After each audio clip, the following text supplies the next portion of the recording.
भैया बॉर्डर पर है, सावन को महीना भैया की याद तो आवे तुम जाने बहन को, क्योंकि महीना बहन भाई के प्यार का होता है।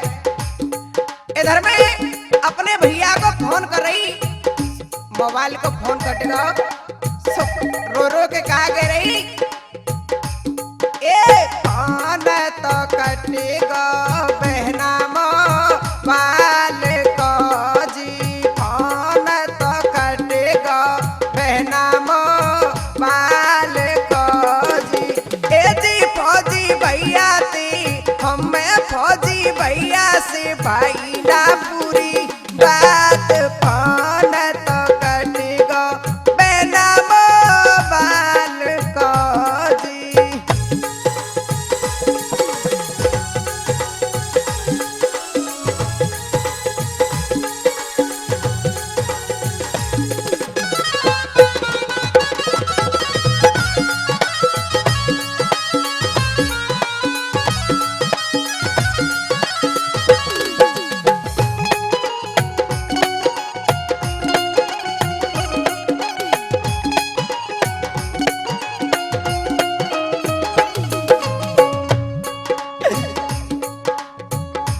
मेरा वीरन जाऊं बॉर्डर पे, सावन में ना आयो घर पे।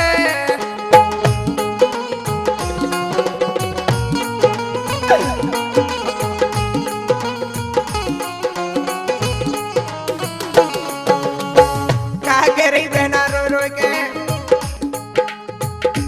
मेरा वीरन जाऊं बॉर्डर पे, सावन में नहीं आयो घर पे।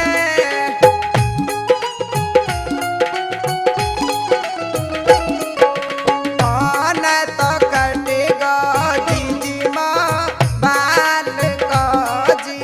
ए जी फौजी भैया थी, हमें फौजी भैया से भाई ना पूरी बात, फोन तो कटेगा बहना मोबाइल को जी।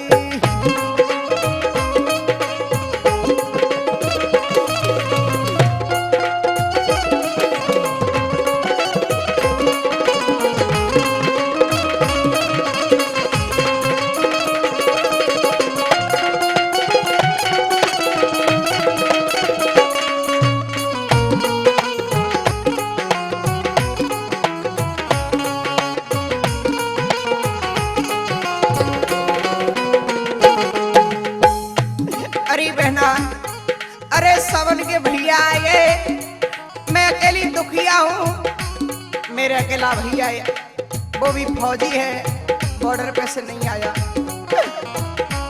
सावन में भैया